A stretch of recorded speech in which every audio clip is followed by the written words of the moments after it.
마태복음 1장 13절 14절 같이 읽겠습니다.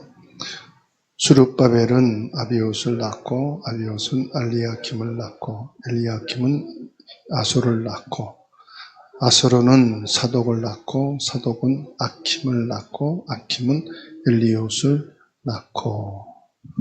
오늘 말씀은 사독 언약의 계승입니다. 마태복음 1장 13절에서 14절.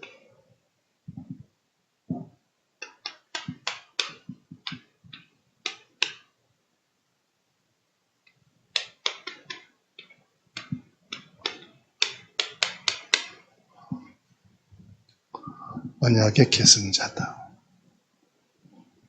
예수님의 족보는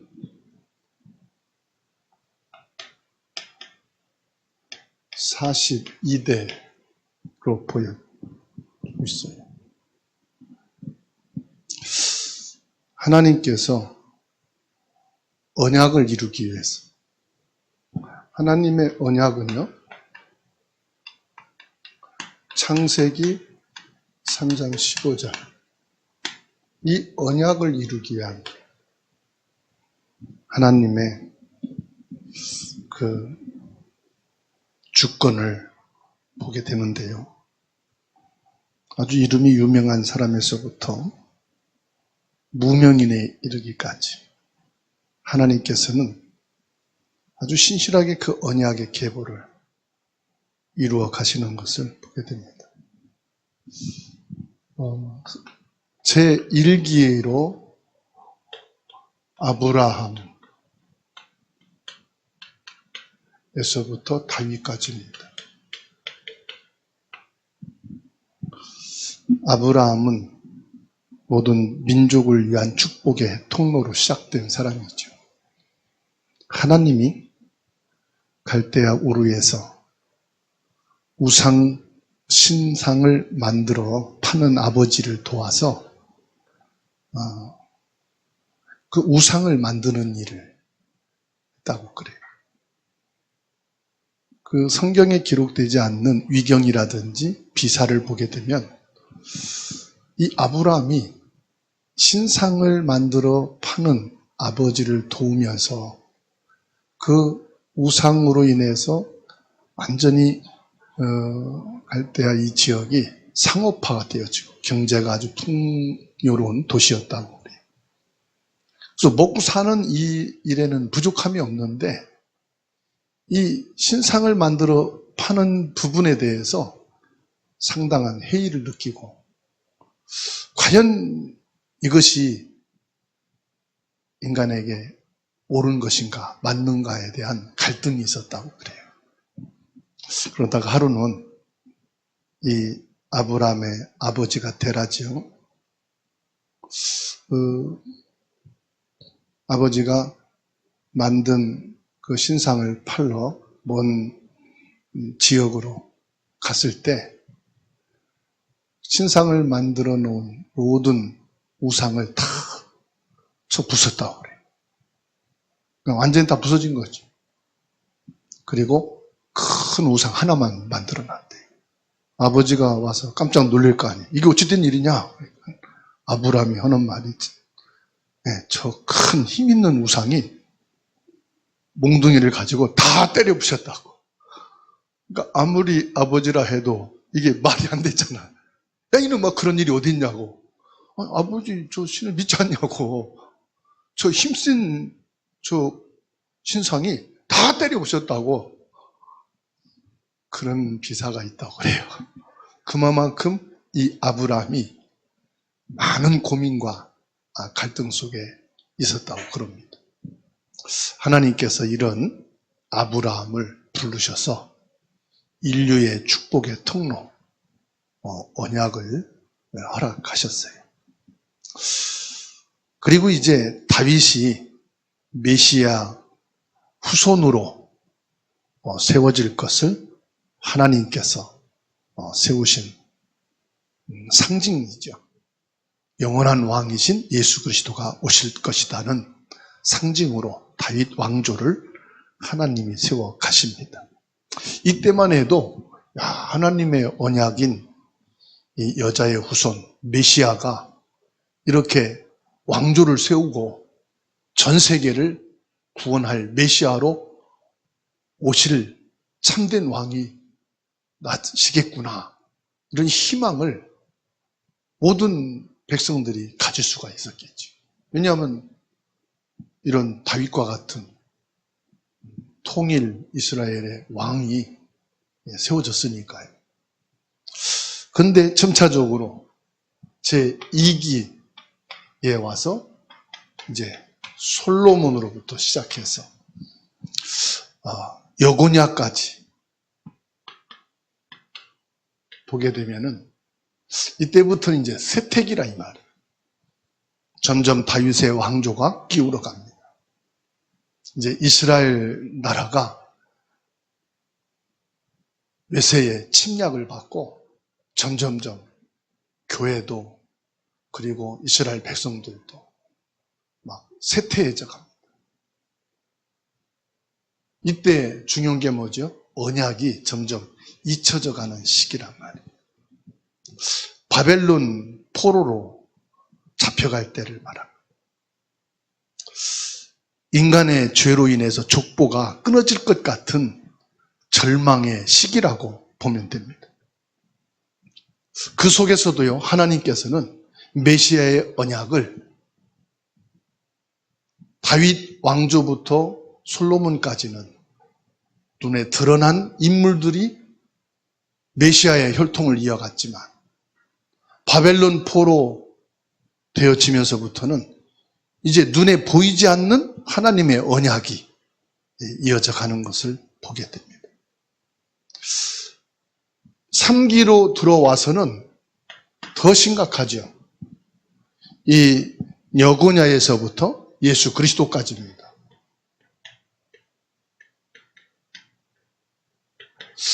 여고냐에서 예수 그리스도까지는 이스라엘 백성들이 완전히 전 세계로 흩어져 있는 상태. 어느 정도로 악한 정책을 펼쳤냐면은 모든 남자는 사로잡아서 외국에 팔아버리고 여자들은 외국에 노예로 가서 결혼을 하고 거기서 애를 낳고 살 수 있도록 아예 이스라엘 말살 정책을 쓰게 됐어요. 그래서 아예 지도상에서 이스라엘 나라를 지워버렸어요.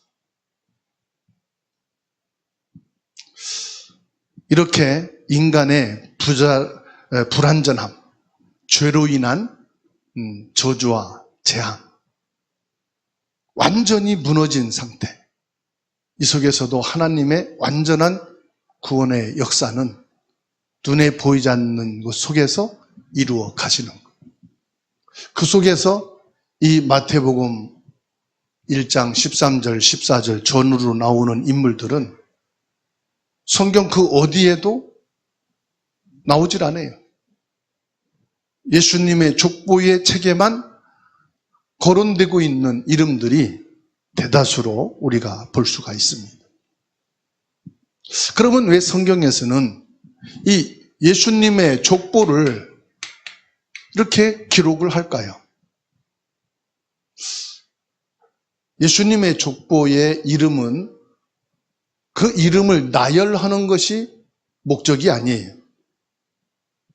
이 족보를 통해서 구원의 역사가 어떻게 이어져 오게 됐는가 하는 하나님의 구원 계획을 보여주고 있는 겁니다. 본문에서 나오는 사독과 그 앞뒤의 인물들을 보면은 그냥 무명인입니다. 무명인. 이 본문에서만 그 이름들이 나오고 끝나요. 성경의 족보는 모든 인류를 기록하지 않는다는 것을 기억하시기 바랍니다. 구원에 흐르는 통로를 하나님이 조명하기 위해서 기록하는 거예요.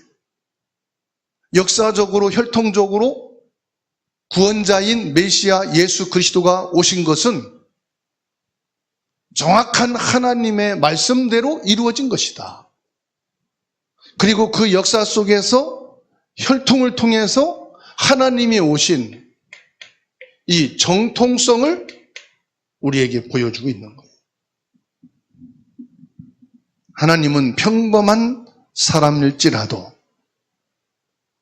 그 사람을 통해서 하나님이 언약하신 이 메시아가 오시게 됐다. 그래서 위대한 사람, 성공된 사람, 실력 있는 사람만이 아니라 그렇지 않은 사람을 통해서라도 하나님께서는 언약을 이루시는 통로로 삼으셨다는 사실이에요. 이름 없는 삶이 어떻게 하나님의 큰 계획에 쓰임을 받았느냐. 여기에서 저와 여러분들을 볼 수가 있어요. 하나님은 나 같은 사람을 통해서도 하나님의 언약은 이루어 가신다는 사실입니다. 세상으로 볼 때, 내 주변 사람으로 볼 때, 야, 네가 예수를 믿고 네가 뭘 할 수 있겠는데? 라고 말할 수 있어요. 그런데 하나님은 그걸 보지 않으신다는 거예요.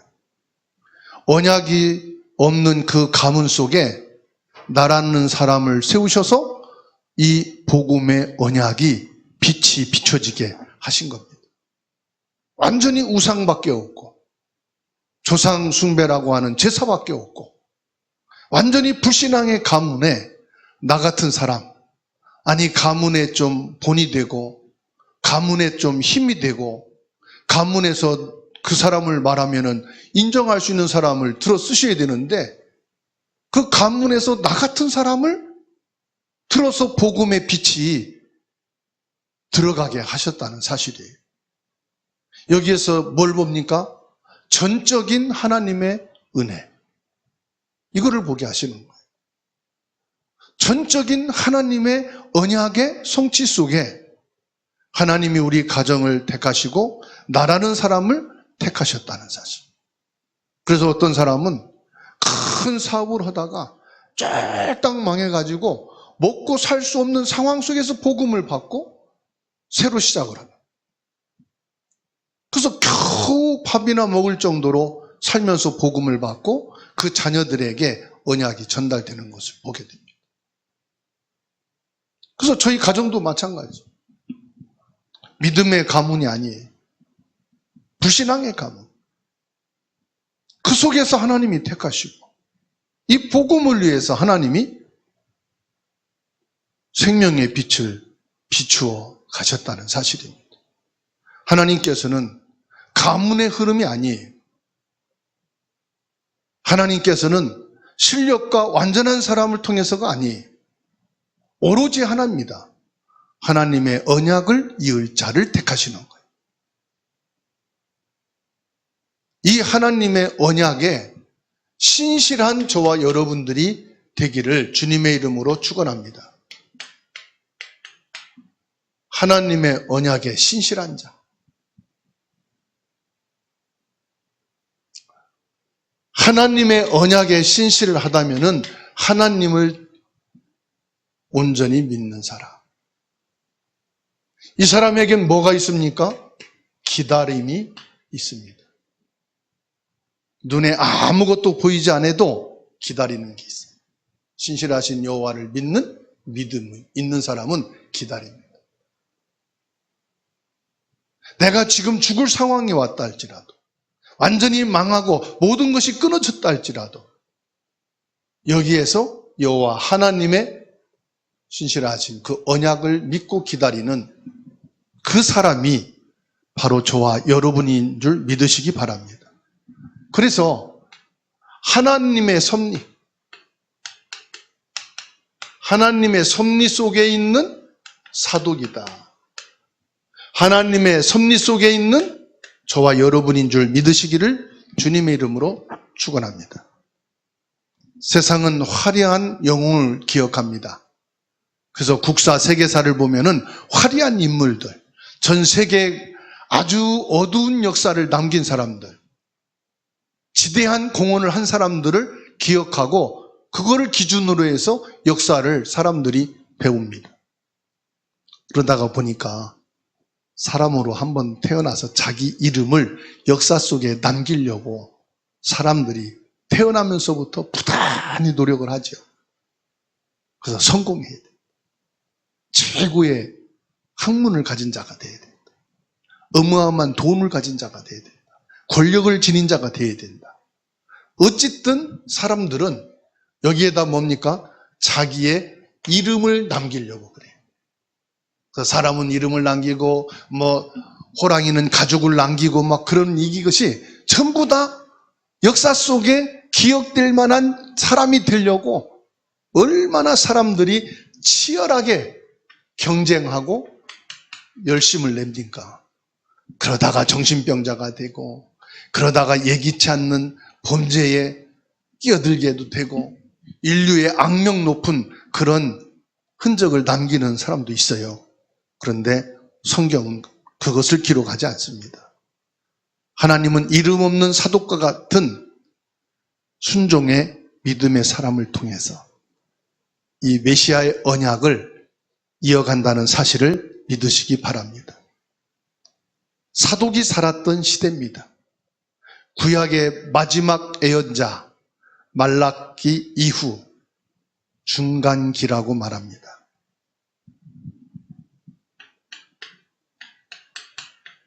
중간기라 이 말은 말라기 선지자와 세례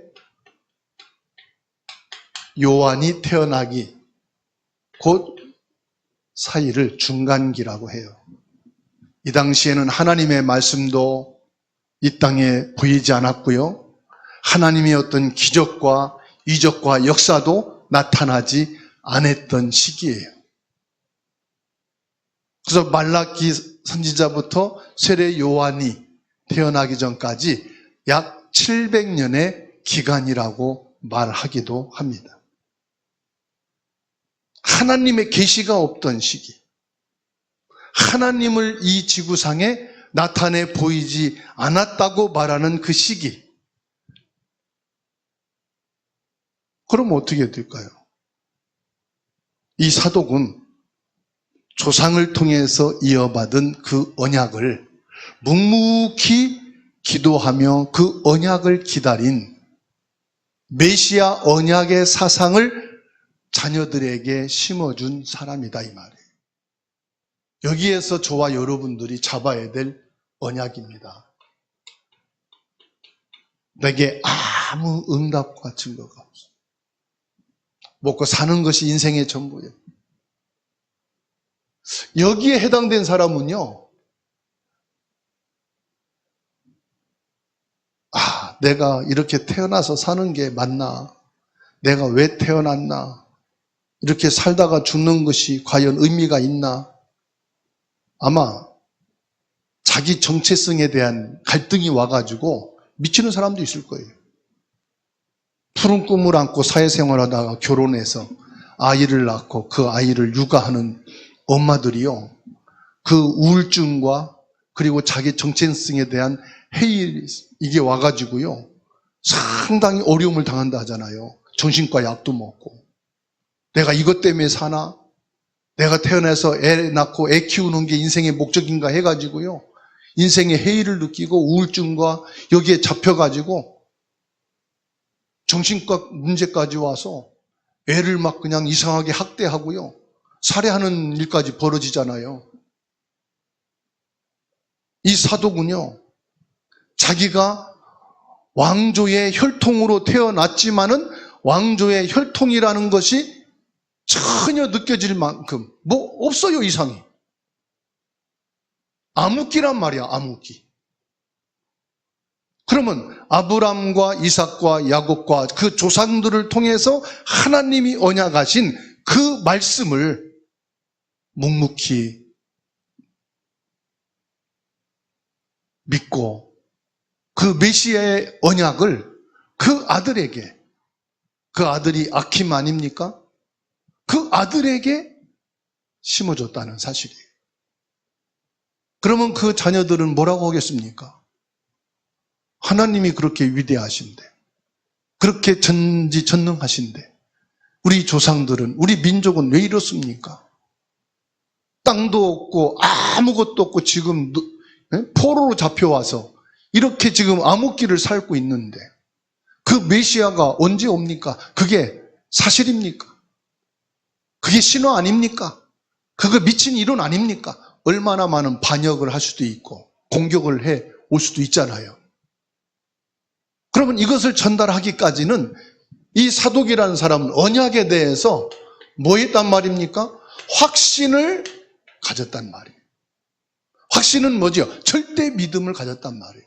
하나님은 살아계신다. 하나님의 언약은 신실하다. 우리 조상은, 우리 민족은, 우리 백성은 뿔뿔이 흩어지고 없어졌지만 하나님은 반드시 언약을 이루신다. 여기에 대한 확신이 있기에 그 아들에게도 언약을 심었지 않겠습니까?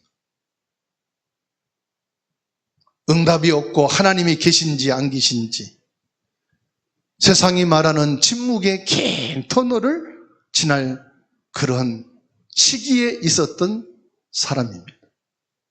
그렇지만 분명히 이는 믿었습니다.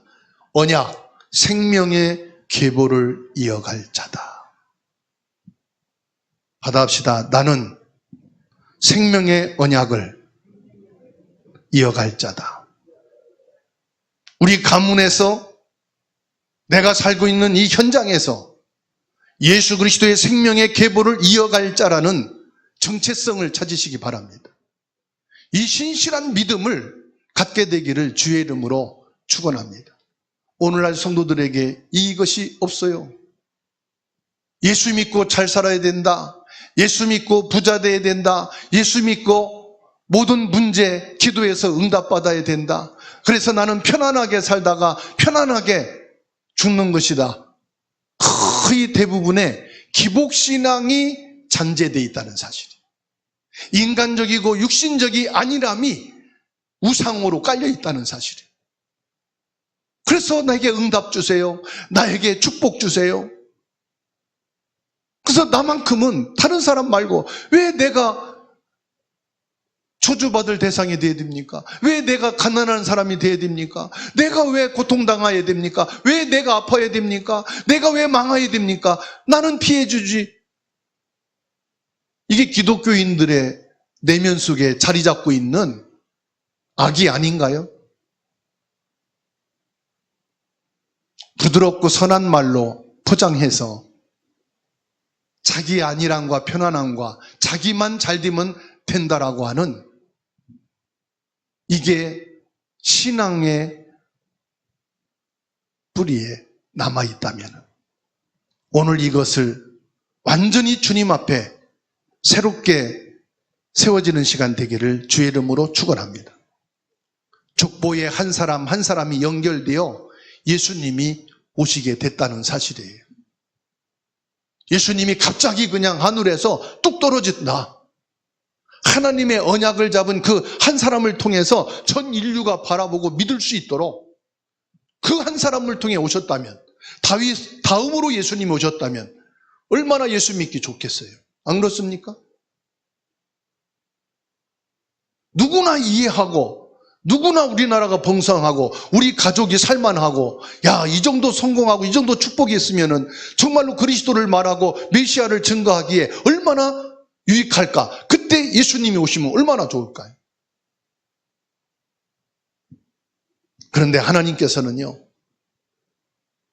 이 언약을 이루어 가는데 그 한 사람 한 사람이 연결되어서 하나님의 언약은 빠르지도 않고 늦추지도 않고 그 언약의 시간표를 따라서 하나님이 정한 계획 속에 메시아인 예수님이 이 땅에 오셨다는 사실입니다.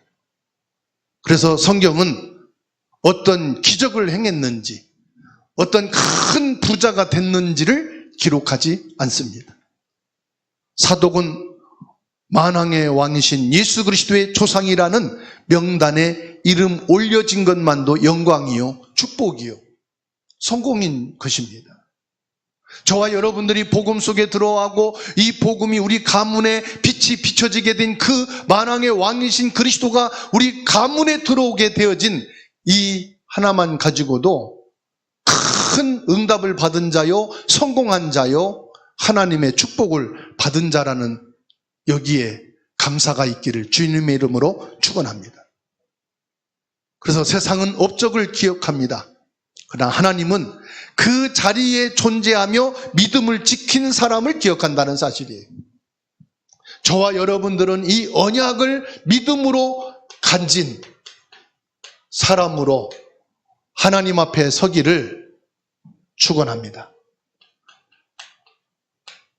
믿음의 사람, 예수 그리스도의 언약 속에 있는 그 한 사람, 네가 네 가문과 네 가정과 이 시대에 언약이 끊어지고 언약이 없는 그 자리에 네가 믿음의 존재로 서 있게 되어진 것이 하나님의 기억 속에 남고 하나님이 축복할 사람인 줄 믿으시기 바랍니다.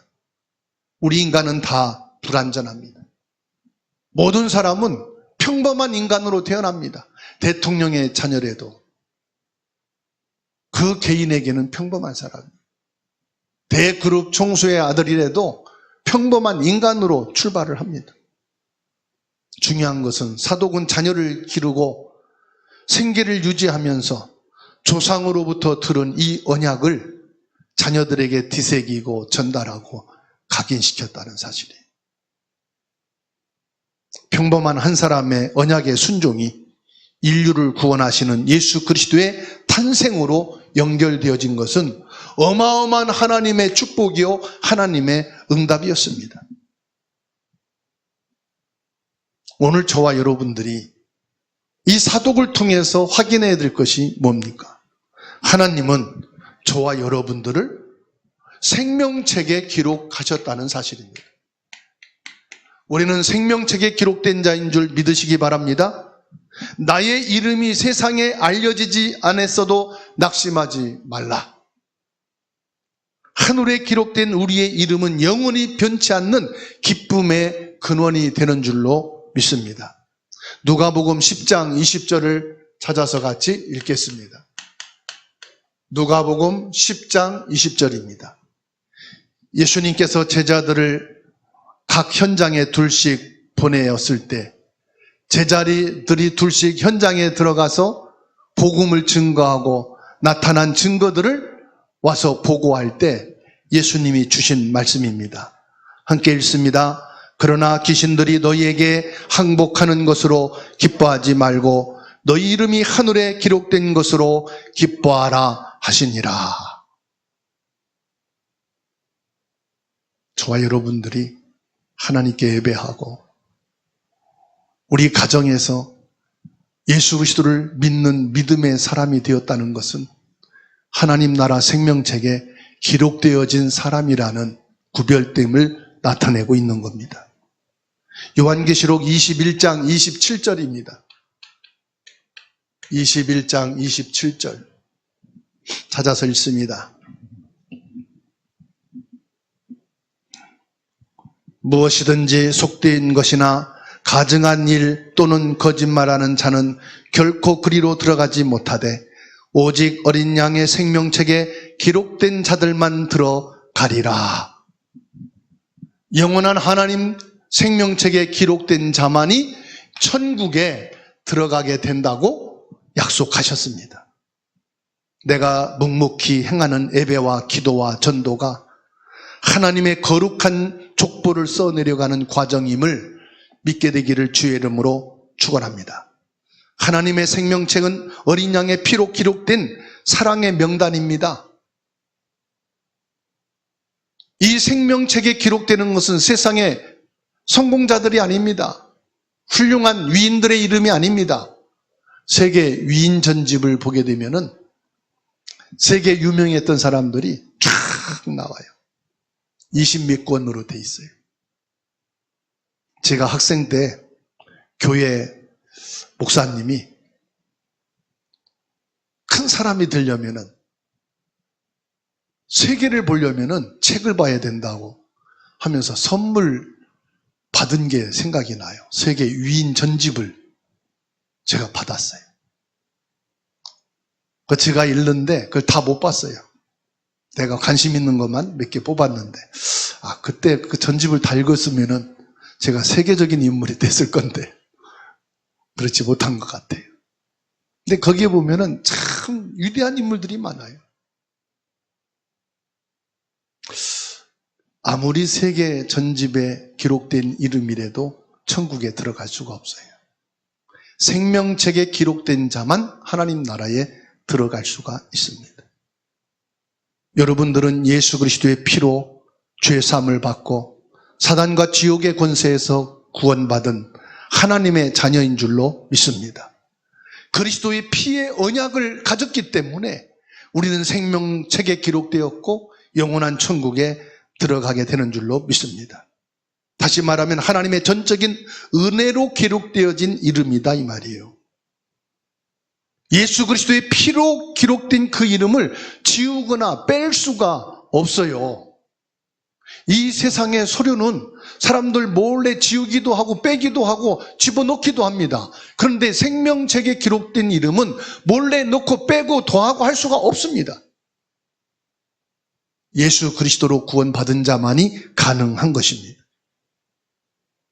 생명책에 기록된 자는 사독과 같이 살아가는 우리를 통해 하나님의 나라가 확장되고 있음을 믿으시기를 축원합니다. 이름이 기록됐다는 것은 뭘 말합니까? 시민권자다 이 말이에요. 저와 여러분들은. 이 땅에 대한민국의 사람으로 살고 있지만은 나는 천국 시민으로 이 땅에 살고 있다. 아멘. 나는 보잘것 없고 힘없는 사람 같지만 예수 피로 생명책에 기록된 천국 시민권자이다. 천국 시민권을 가진 사람은 이 땅의 가치관에 힘들리지 않습니다. 여러분, 이 세상의 것에 무엇으로 힘들어합니까? 아파합니까? 힘이 빠지고 절망합니까? 아닙니다. 나는 천국 시민권자이기 때문에 그것에 의해 좌우될 사람이 아니다. 비록 이 땅에서 이름 없는 사독처럼 살아갈지라도 천국에서는 왕같은 제사장으로 주님과 함께하는 자인 줄 믿으시기 바랍니다. 그래서 계시록 3장 5절 말씀입니다. 찾아서 같이 읽습니다. 계시록 3장 5절.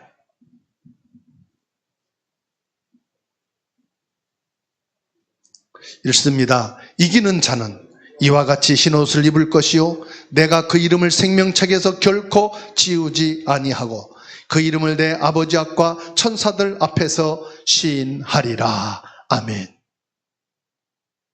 예수 그리스도의 피로 생명책에 기록된 저와 여러분들은 예수 그리스도 성삼위 하나님 앞에 그리고 천사들 앞에서 시인한다는 것은 하나님이 내를 높이신다는 말이에요. 천사들 앞에서도 저와 여러분들을 하나님이 인정하신다는 사실입니다. 이 응답과 축복을 가진 자로서 최고의 승리의 신앙인이요 사독과 같이 언약의 계승자로 살아가게 되기를 주님의 이름으로 축원합니다. 하나님의 인류의 구원의 역사 속에 우리를 있게 해주시니 감사합니다. 우리의 평범한 일상이 하나님 계획 속에 있는 것을 믿습니다. 예수 그리스도 언약이 모든 사랑과 전 세계에 증거되어지는 그 언약에 쓰임받는 저희들이 되게 하옵소서. 나의 삶이 예수 그리스도를 드러내는 거룩한 족보가 되기를 원합니다. 예수 그리스도의 이름으로 기도하옵나이다. 아멘.